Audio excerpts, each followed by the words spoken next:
C'est ton Gone Pref qui revient pour une nouvelle vidéo. Aujourd'hui, on va s'attaquer au sujet du débat qui opposait quatre principaux candidats à la mairie de Lyon pour les élections municipales et qui a eu lieu le mardi 24 février à 21h sur BFM TV. Ce débat a duré 1h30. Il a été animé principalement par Apolline de Malherbe, qui est une des journalistes phares, j'ai l'impression, de BFM TV. Et elle était épaulée du directeur du Figaro et d'une autre journaliste BFM TV, mais spécialisée sur la ville de Lyon. Les quatre candidats, les quatre personnes qui ont participé à ce débat étaient Grégory Doucet, le maire sortant, Jean-Michel Aulas, tête d'affiche de ces élections, Anaïs Boulouassa-Chérifi, qui elle était candidate sous l'étiquette LFI, la France Insoumise, donc extrême gauche, et enfin on avait Alexandre Dupalais, qui lui était extrême droite. Donc voilà, c'est ces quatre personnes qui se sont affrontées. Petit rappel, dans les sondages, on a Grégory Doucet qui est autour de 30%, Aulas qui a plus de 40%, et les deux autres qui sont aux alentours de 8%, il me semble. Donc voilà, ça vous donne un petit peu une idée des pouvoirs de chacun. Je vous propose qu'on commence directement avec voilà, le format du débat. Donc, c'est un format de débat où chacun, évidemment, avait un temps de parole. On a quand même parlé une grosse partie du temps de l'affaire Quentin. Donc vous allez voir, on va revenir dessus. Je vous donnerai un petit peu mon avis sur la forme du débat. Mais moi, grosso modo, j'ai été quand même très déçu de ce débat parce qu'on n'est pas vraiment rentrer dans le fond des idées. On avait affaire vraiment à une joute politique ou je pourrais même dire un prime W9 après une émission de télé-réalité. Oui, mais lui, il dit ça. Ouais, mais elle pense à ça. Ah oui, mais toi, tes copains qui ont fait ça, qu'est-ce que t'en penses? Ah ouais, et toi, ta tante, elle pue des pieds. Enfin bref, c'était vraiment petit, je trouve, sur le fond. Mais par contre, on avait des candidats et des journalistes qui s'envoyaient des bastos. Honnêtement, c'était quand même un petit peu croustillant. Mais pour le coup, c'est pas ce qu'on était venu chercher. Nous, on voulait voilà, des échanges et des débats, comme son nom l'indique, sur les idées, sur le fond. En fait, moi, j'étais dans l'idée, je sais pas pour qui voter. Je regarde cette heure 30 de débat et je me dis, ben ok, lui je l'ai entendu sur ses idées, elle sur ses idées, lui sur ses idées, lui sur ses idées, et ben je me retrouve plus là-dedans plutôt que juste faire ce jeu de oh bah je suis avec telle partie, je suis avec telle partie, t'es soutenu avec ci, et toi en 2001 t'avais pas fini ton assiette, etc. Donc voilà, ça c'était pour la partie introduction. Je vous refais juste un petit brief de la chronologie du débat. Donc, 1 minute 30 d'introduction. Chaque candidat avait préparé un mot d'introduction. Ils avaient été tirés au sort par Apolline de Malherbe pour l'ordre de cette introduction. Donc, chacun a pu dire son petit mot qu'ils avaient bien appris, bien récité par cœur. Et ensuite, sur 1h30, on a fait peut-être 30 minutes sur le sujet Quentin et franchement paix à son âme mais c'était pas du tout l'objet en fait de ce débat, donc c'est un petit peu dommage d'avoir mobilisé autant de temps sur ce sujet-là et comme je vous le disais, après ça se tirait dans les pattes tout le long et au final on a abordé que quelques sujets finalement, même sans apporter trop de chiffres, sans apporter trop de data pour accompagner et étayer les propos. Et à la fin, tout comme il y a eu l'introduction, bah, il y a eu une petite phase de conclusion où là, chaque potentiel maire a récité son mot de la fin dans un ordre aussi tiré au hasard. Et ensuite, le débat s'est terminé.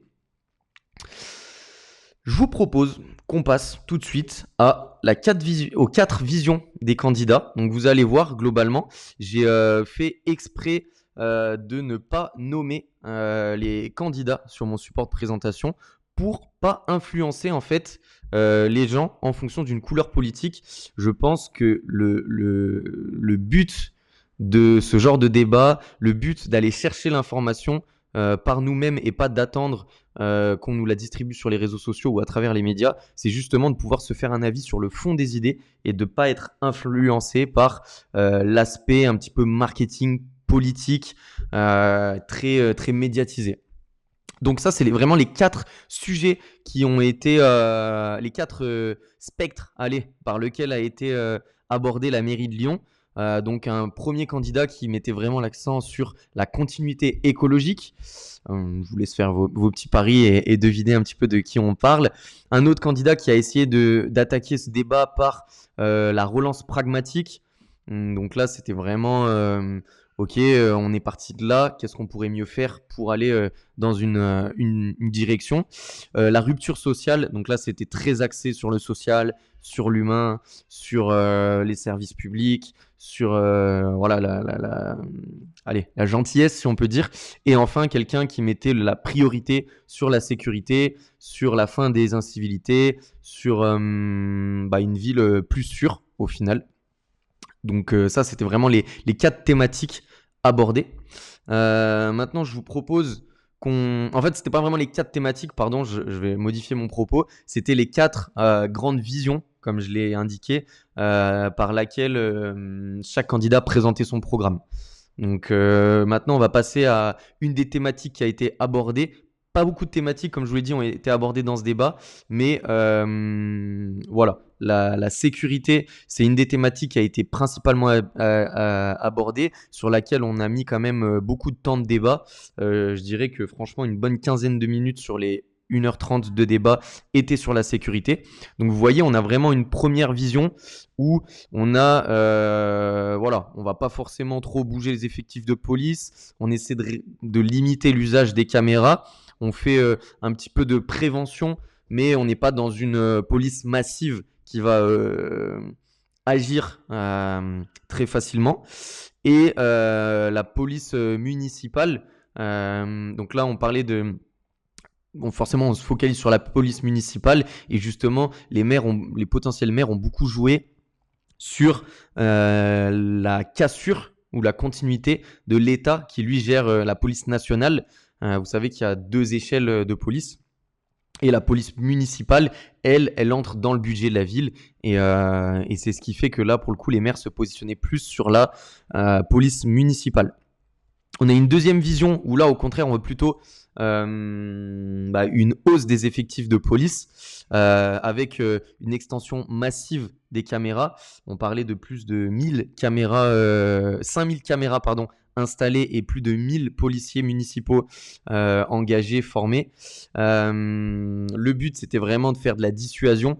Donc là, on n'est plus dans la réaction à quelque chose qui se passe mal, on est vraiment dans la dissuasion, des caméras de partout, des agents de police. Et le but de la police municipale, c'était d'être autonome et justement de sortir de cette dépendance de la police nationale.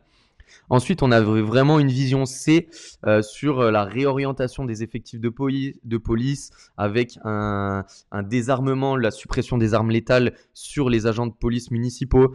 On avait une police municipale, comme on dit, de proximité qui doit être dans un discours, dans un dialogue avec la population. Remise en cause des caméras. Logique dominante, la cause sociale. Donc là, on était vraiment dans un discours, dans le fait que si on parle aux gens, tout va bien se passer et que le rôle de la police, c'était d'abord d'être en fait le lien entre la population et les autorités de l'État. Et enfin, une vision D qui, elle, prônait plutôt la hausse des effectifs de police, mais de manière raisonnée, surtout pour intervenir dans des zones où il y en avait le plus besoin. Avec un déploiement de caméras supplémentaires pour justement, comme on le voit ici, plutôt sanctionner les délits, mais peut-être pas assez de caméras pour créer de la dissuasion, comme dans la vision B. Donc là, on avait vraiment le rôle de la police municipale qui était assertif, donc qui prenait quand même un petit peu plus d'ampleur que ce qui est le cas actuellement. Donc évidemment, je vais vous révéler l'identité des 4 visions pour que vous ayez quand même en tête quelle vision vous a le plus parlé. Donc la vision A, c'était vraiment la vision de Grégory Doucet. La vision B, c'était celle de Alexandre Dupalais. La vision C, c'était celle de la candidate LFI Anaïs Belouassa Chérifi, pardon pour son nom. Et la vision D, c'était Jean-Michel Aulas. Donc voilà, comme ça vous permettra de vous faire une idée. Maintenant, je vous propose qu'on aborde une deuxième thématique dont les candidats ont pu aborder sur le logement. Donc globalement, on a les principaux leviers d'action sur le logement, l'encadrement des loyers, la réquisition des logements comme c'est proposé aussi à Paris, les logements vacants type Airbnb, type investissement locatif, etc. Pour les utiliser pour loger des familles qui galèrent ou des étudiants ou des jeunes ou voilà, des gens qui galèrent à avoir un logement. C'est vrai que le marché du locatif, il est quand même ultra tendu. Donc, c'était quelque chose qui pouvait parler aux gens. Et ensuite, libéralisation du marché. Donc là, l'idée, c'est favoriser les permis de construire, réduction des contraintes réglementaires pour stimuler l'offre. Donc l'offre, ça veut dire maximiser en fait les transactions sur le marché immobilier. Et là-dessus, globalement, on avait quand même Doucet et Olas qui étaient assez raccords. Voilà, forcément avec quelques subtilités, mais on avait, disons, Doucet, lui, qui veut mettre en place plus d'accompagnement de la part de la municipalité, notamment avec des assurances habitation, des contrats d'énergie pour aider ou des garants municipaux pour aider les gens à trouver des logements. Et le but, c'est de pas forcément pénaliser les propriétaires. Là où Olas, lui, il voulait quand même garder une vision sociale aussi, j'ai trouvé, mais quand même en gardant peut-être un rôle un petit peu plus libéral du marché. Alexandre Dupalay, lui, qui était pour la libéralisation la plus forte du marché immobilier. Et évidemment, la candidate LFI qui, elle, voulait vraiment encadrer encore plus les loyers, permettre aux gens d'avoir accès au logement encore plus facilement. Et voilà. Donc, on a toujours un petit peu la vision du propriétaire et du locataire qui s'opposent. Voilà pour ce sujet du logement. J'aimerais attirer votre attention, si vous avez regardé mes deux précédentes vidéos sur les sites de Doucet et de Olas, vous avez vu que j'en ai pas mal parlé, mais quand on parle de gratuité, de financement, en fait, tout ça a des impacts. Il n'y a rien de gratuit dans le monde, hein. Comme on dit, quand c'est gratuit, c'est toi le produit. C'est exactement la même chose en politique. Il faut vraiment prendre ce réflexe de se dire, quand j'entends gratuit, c'est pas que c'est gratuit, c'est qu'on va répartir un budget, qu'on va lever plus de dépenses ailleurs pour financer cette gratuité. Donc, quand on parle de tarification solidaire, de gratuité ciblée, de gratuité universelle, comme Olas qui le propose pour les réseaux TCL aux personnes qui gagnent moins de 2500 € par mois. En gros, c'est toujours de savoir, comme je vous l'ai écrit ici, qui paye et comment. En fait, il n'y a jamais rien de gratuit. Et ça, il faut bien l'avoir en tête. Dès que c'est marqué gratuit, il y a toujours un impact sur la fiscalité, sur les taxes, sur d'autres postes de dépenses. C'est toujours un jeu de répartition de valeur. Ensuite, je vous propose d'aborder un nouveau thème, une nouvelle slide, pardon, et là où personne a vraiment eu l'occasion en fait d'en parler. C'est là où je vous disais quand même le débat était quand même assez pauvre en termes de contenu. Vous voyez que là, en ceux dont on n'a presque pas parlé, il y a quand même 4 sujets principaux et majeurs. Et là où les 2 autres sujets sur lesquels on a vraiment pu avoir la vision des 4 candidats, c'était quand même sur la sécurité, le logement, et on a parlé un petit peu d'écologie à travers des questions qui visaient le bilan de Grégory Doucet en tant que maire sortant. Mais globalement, personne n'a réussi à présenter comment ils vont financer leur budget, quelle fiscalité locale ils vont pouvoir appliquer s'ils sont élus maires, quelle hiérarchisation. Ça veut dire que quand on les écoute parler, oui, on a envie de voter pour ces 4 candidats parce qu'en fait, tout ce qu'ils proposent, tout a l'air beau. Mais quel sujet on fait passer en priorité? Et comme je vous l'ai dit dans la slide d'avant, c'est une question de répartition des ressources, des dépenses. On n'a quand même pas budget limité. Comment est-ce qu'on fait pour prioriser certains sujets? Et enfin, comme vous devez le savoir, à Lyon, on vote pas uniquement pour le maire de la ville, on vote également pour le maire de l'arrondissement et on vote également pour le président de la métropole. Donc ça c'est très important et ils n'ont pas du tout, forcément ils voulaient que la lumière soit sur eux en tant que candidats, mais ils n'ont pas du tout pu aborder ce sujet-là de la métropole. On l'a abordé une seule fois pendant le débat quand il y a le projet de méga tunnel sous Fourvière qui a été présenté pour tacler un petit peu Olas. Voilà, il a parlé un petit peu de la tarification de ce tunnel pour toutes les personnes de la métropole lyonnaise. Mais c'est vraiment le seul moment où on a parlé de la métropole. Et c'est quand même lié parce que tous les gens qui habitent à Lyon, ils bossent sûrement en dehors. Il y a plein de gens en fait qui bossent dans la qui vivent dans la métropole de Lyon et qui viennent bosser dans le centre de Lyon. Et ça, c'est dommage, je trouve qu'on n'ait pas dédié du temps, pardon, à aborder ça. Enfin, les stratégies de communication, si je peux vous faire mon ressenti là-dessus. Alors évidemment, je ne suis pas un expert hein, en communication, mais pour moi, vraiment, on a Grégory Doucet et Alexandre Dupalais qui se sont vraiment démarqués sur ce débat. Clairement, c'était déjà deux très bons orateurs. C'est des personnes qui savaient attaquer, qui savaient dévier une attaque. Vous savez, en politique, on attaque quelqu'un et ensuite, cette personne qui reçoit l'attaque, elle doit contre-attaquer en faisant glisser l'attaque. En revanche, je trouve que Olas et Madame Belouassa Chérifi, clairement, eux étaient quand même vraiment en dessous. Olas, je pense qu'il s'attendait plus à parler du fond et qui s'est fait découper sur ce jeu un petit peu de débat encore plus télévisé. C'est clairement, enfin, on voyait qu'il n'avait pas l'expérience de ça. Et pour le coup, je trouve qu'il s'en est un petit peu mal sorti. Il n'a pas vraiment géré, je trouve, ce jeu d'attaque et de défense. Encore une fois, c'est que mon avis. Madame Belouassa Chérifi, forcément, qui était très rattachée à LFI, donc elle s'est fait quand même vraiment matraquer pas mal de fois sur toutes les casseroles, on va dire, que peut traîner LFI. Et surtout qu'il y avait un petit jeu entre forcément Grégory Doucet et Madame Belouassa Chérifi, puisque chacun doit prévoir le second tour, passer le premier, mais prévoir le second tour. Et vous savez qu'au second tour, il y a le jeu des alliances. C'est un petit peu comme un Koh-Lanta hein, finalement, mais il y a toujours des jeux d'alliances. Et pour le coup, voilà, ils sont obligés d'être un petit peu dans la demi-mesure et de pas trop se tacler entre extrême gauche, gauche-centre, centre-droite et extrême droite. Donc voilà, ça c'est vraiment mon point de vue sur les différentes stratégies de communication. Je vous laisse vous faire votre avis en regardant le débat et surtout n'hésitez pas à me dire en commentaire, vous, qu'est-ce que vous avez pensé, me faire le classement des meilleurs participants à ce débat. Pas forcément sur le fond, mais là on essaie vraiment d'analyser la stratégie de communication. Et pour finir, moi j'aimerais jouer un petit jeu avec vous. J'aimerais vous proposer... désolé, ça a sauté un petit peu, 5 questions pour analyser par vous-même les idées et la manière de présenter ces idées.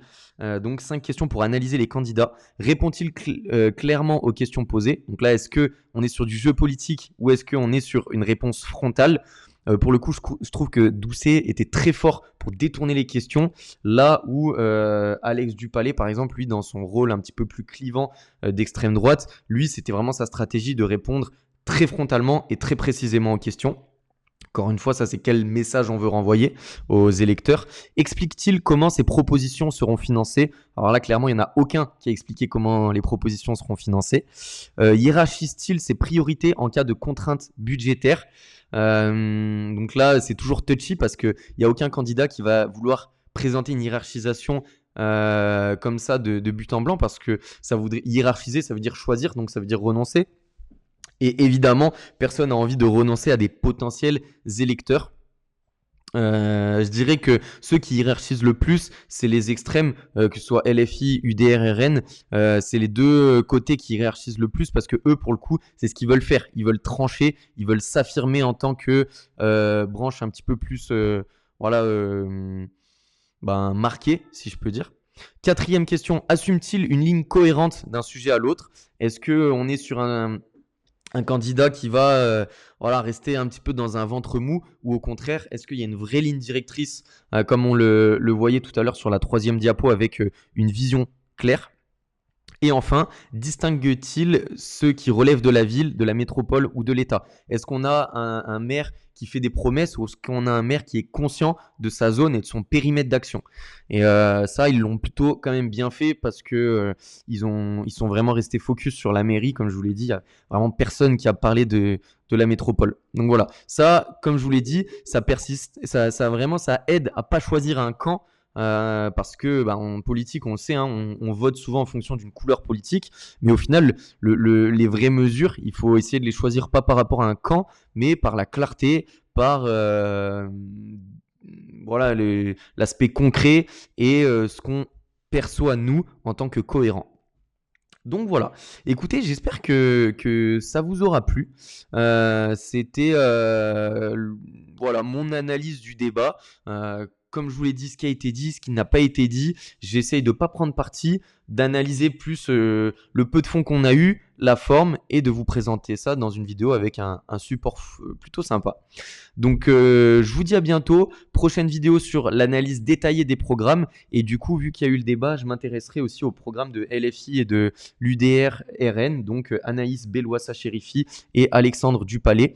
Et je rebalayerai aussi le programme de Doucet et Olas, là où j'avais juste balayé leur site internet dans mes précédentes vidéos. Donc n'hésitez pas à vous abonner, lancez un peu des questions là dans les commentaires, j'aimerais bien avoir vos avis, qu'est-ce que vous avez aimé, quel est votre punchline préféré du débat. Moi je vous dis la mienne, personnellement, c'est quand Olas il s'est fait un petit peu ratatiner à un moment par Alexandre Dupalais, qui lui disait vraiment, Alexandre Dupalais, il est avocat, du coup il était vraiment dans le mood, mais qu'est-ce que vous dites monsieur Olas, mais c'est une grave accusation, mais vous êtes sérieux, mais enfin voilà, il était un petit peu dans le cinéma, et Olas, j'avoue qu'il a vraiment pas trop su répondre et réagir, il bégayait un petit peu, donc c'était quand même assez drôle. Et voilà, dites-moi quel moment du débat vous avez préféré pour ceux que vous avez regardés. J'espère que vous avez kiffé le PowerPoint, je l'ai fait à la l'aide de Gamma, pour ceux qui connaissent. Donc voilà, j'espère que ça vous a plu. Je vous dis à bientôt. C'était Enzo, ton gun pref, et ciao.